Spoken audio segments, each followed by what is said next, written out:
शकतो की एक हृदयामध्ये कमळाचं फूल आहे आणि ते हळूहळू त्याच्या पाकळ्या उमलत आहेत. लिंग मुळाच्या वरच्या काठावर बेंबीच्या खालच्या भागावर जो बंध निर्माण होतो, त्याच्यानंतर हा जो बंध आहे तो सांगितलाय ओडियान बंध. आता हे तिन्ही बंध आपण शिकलेलो आहोत आणि ते कसे लावायचे हे आपण शास्त्रशुद्ध पद्धतीने शिकलो आहे. आणि जे नवीन साधक आहे त्यांनी हे प्रयोग करायचे नाही शिकल्याशिवाय किंवा कोणाच्या तरी गुरुच्या सानिध्याशिवाय. मग त्याच्यात 14वं सांगितलंय की योग्याने शांत चित्ताने निर्भय ब्रह्मचर्य व्रताचे पालन करून मनाचे संयम करून माझे ठिकाणी चित्त ठेवून मतपरायण होऊन, म्हणजे स्वतःमध्येच ते चित्त स्थिर करायचे आहे. मतपरायण म्हणजे स्वतःमध्ये. अशा प्रकारे बंद मुद्रांनी शरीराच्या बाह्यांगावर योगाभ्यासाची छाया पडते.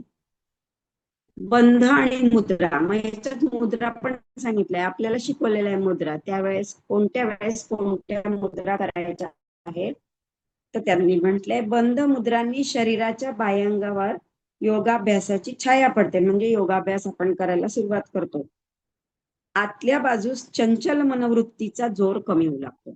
बंध आणि मुद्रा आणि त्याच्याबरोबर प्राणायाम जेव्हा करायला लागतो त्यावेळेस आतला जो स्थितीमध्ये जायला लागतो. कल्पना क्षीण होतात. ज्या कल्पना रमण्याची जी आपल्याला सवय असते कल्पनांमध्ये, ते क्षीण होतात. प्रवृत्ती शांत होते.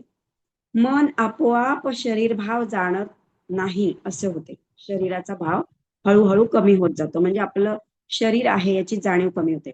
भूक काय झाली, झोप कुठे गेली याची शुद्ध राहत नाही. म्हणजे ज्याला जो योगारूढ व्हायला लागतो आणि रोज ही प्रॅक्टिस करून जो साधना करायला लागतो त्याची भूक पण कमी होते, झोप नाही, शुद्ध राहत नाही त्याला.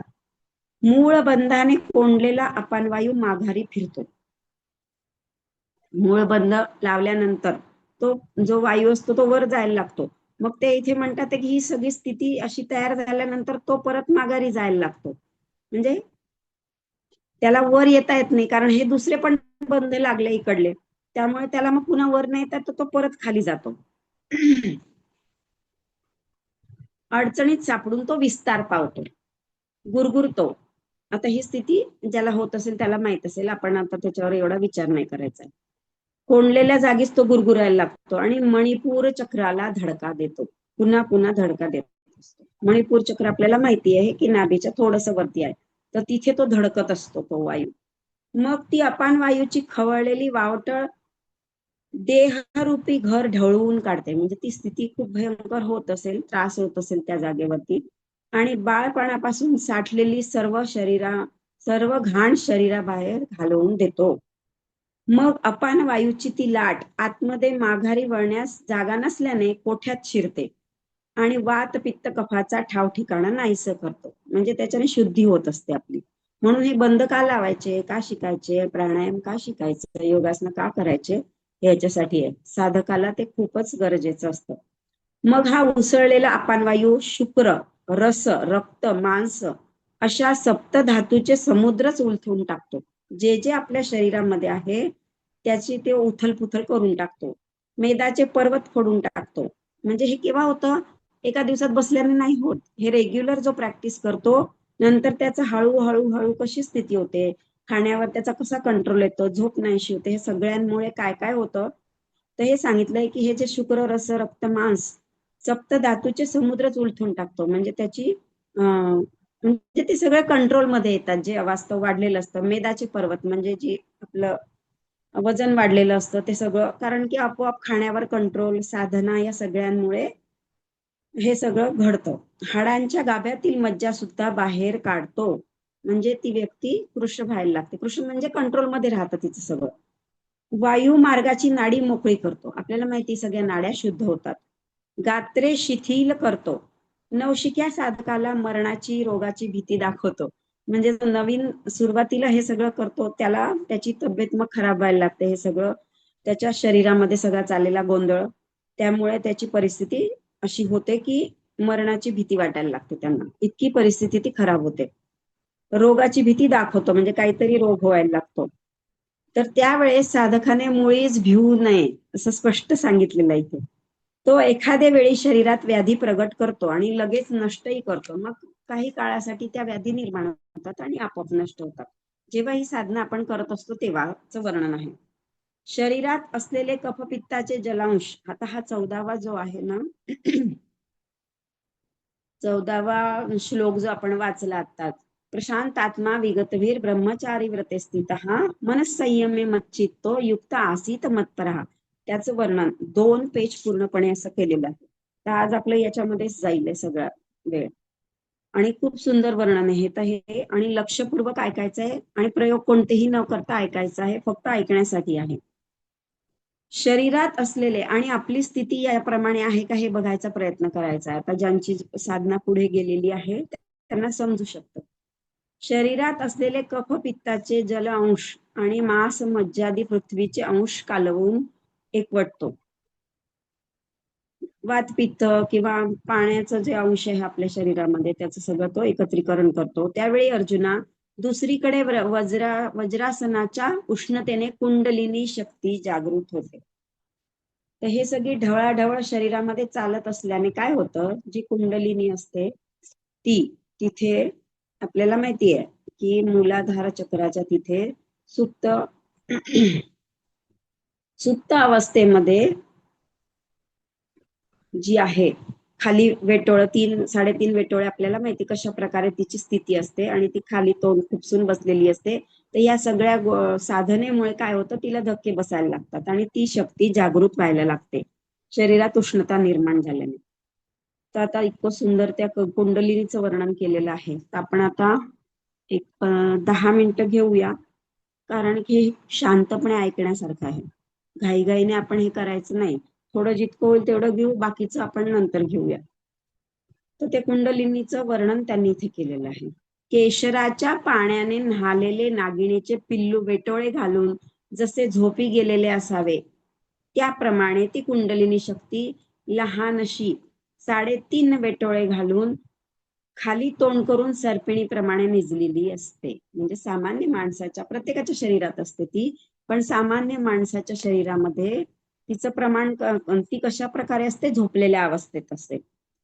आणि जेव्हा साधक ह्या सगळ्या साधना करायला सुरुवात करतो, त्याच्या शरीरामध्ये ही उथलपुथल जेव्हा व्हायला लागते आणि त्यामुळे उष्णता शरीरात निर्माण झाल्यामुळे कुंडलिनी शक्ती जागृत होण्यास सुरुवात होते. तर तिचं वर्णन असं केलं की केशराच्या पाण्याने न्हालेले नागिणीचे पिल्लू. आता नागिणीचे पिल्लू वेगवेगळ्या प्रकारचे रंगाचे असू शकतात, पण त्या ठिकाणी जो कलर आहे मूलाधाराचा आपल्याला माहिती रेड कलर आहे, तर त्याच्यात त्यांनी सांगितलं तसा लालसर केशरी असा जो कलर आहे तिथे त्या पाण्याने न्हालेले नागिणीचे पिल्लू वेटोळे घालून जसे झोपी गेलेले असावे, त्याप्रमाणे ती शक्ती लहानशी 3.5 वेटोळे घालून सर्पिणी प्रमाणे निजलेली असते. खालच्या भागामध्ये तिचं तोंड असतं, म्हणजे आपल्या द्वाराकडे तिचं तोंड असतं आणि वर वेटोळे असतात.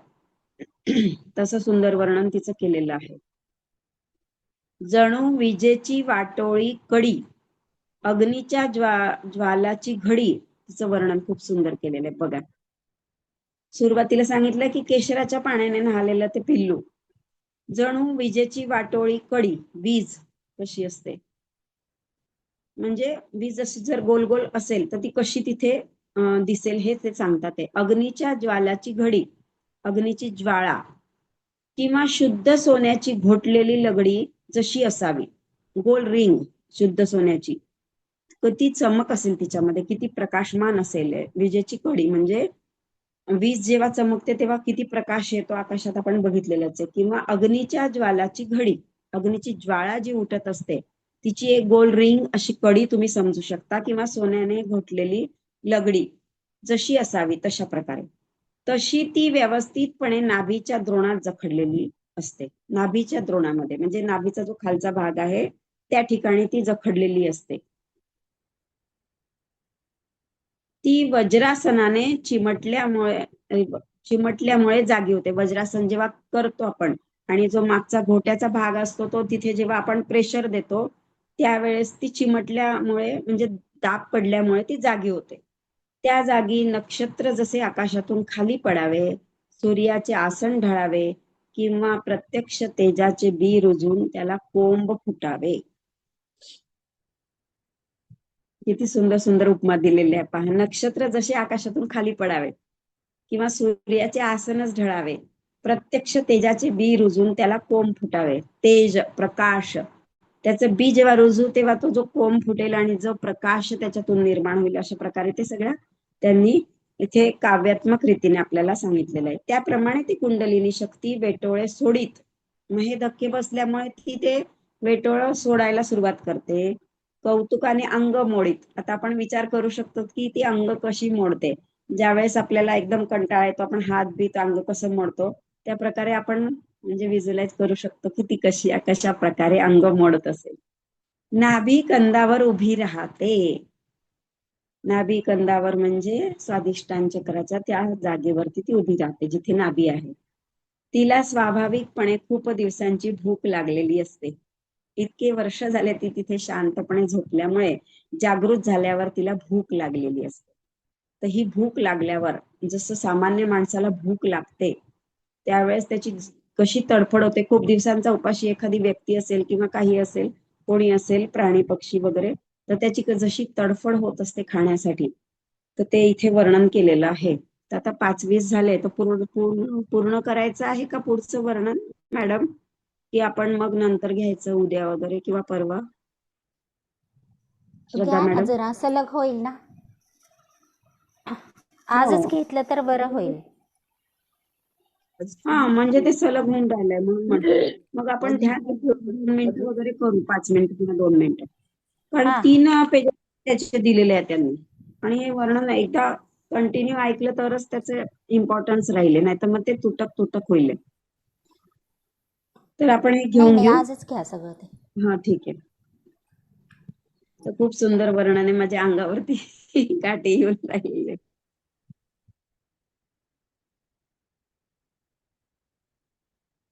तर तिला स्वाभाविकपणे खूप दिवसांची भूक लागलेली असते. तशात तिला डिवचून जागे केलेले. डिवचून जागे केलेले म्हणजे एखादा व्यक्ती शांतपणे झोपलेला आहे, खूप गाढ झोपलेला आहे, निद्रिस्त आहे, आणि त्याला जेव्हा आपण हलवतो तेव्हा तो जसं होतो त्याला डिवचल्यासारखं होतं, तसं त्या नागिणीच्या पिल्लाला होतंय असं त्यांचं म्हणणं. त्या नागिणीला डिवचून जागे केले याचे निमित्त त्यामुळे आवेशाने तोंड सरते. मग ती म्हणजे अशी चिडल्यासारखी होऊन वरती असं तोंड काढते आणि सरळ वर येते. तोच त्या ठिकाणी हृदय कमलाच्या खालच्या बाजूस येऊन ठेपलेला अपान वायू तिच्या तावडीत सापडतो. काय सुंदर आहे.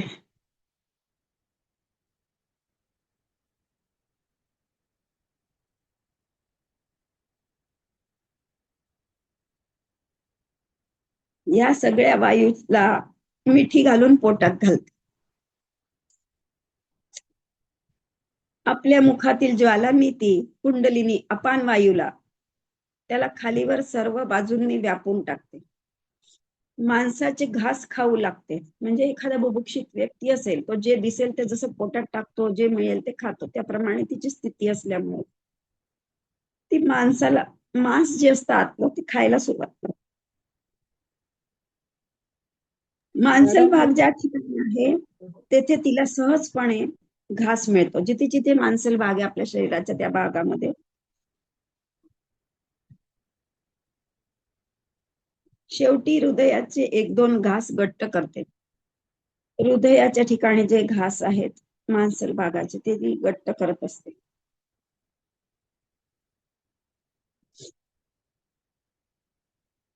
मग पायाचे तळवे आणि तळहात यांचा शोध घेते.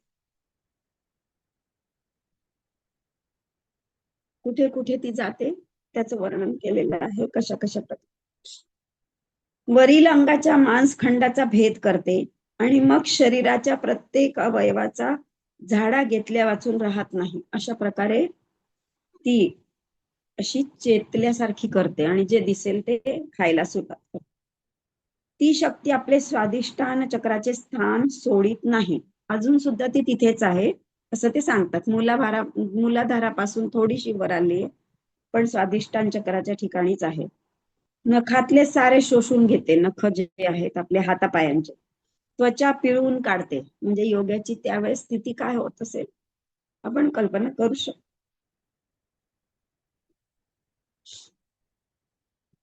मग ती हाडांना भिडते. आता हाडांकडे ती जाते. हाडाचे पोकळ भाग निरपून घेते, शिराच्या काड्या कोरून काढते. आणि असे झाले म्हणजे बाहेरच्या बाजूने केसांची रोज होर पळून जाते. मग ती तहानलेली कुंडलिनी शक्ती, रस, रक्त, मांस, मेद, अस्थि, मज्जा, शुक्र या 7 धातूंच्या सागराचा एक घोट करते. हे सगळे जे सप्त धातू आहे आपल्या शरीरातले त्याचा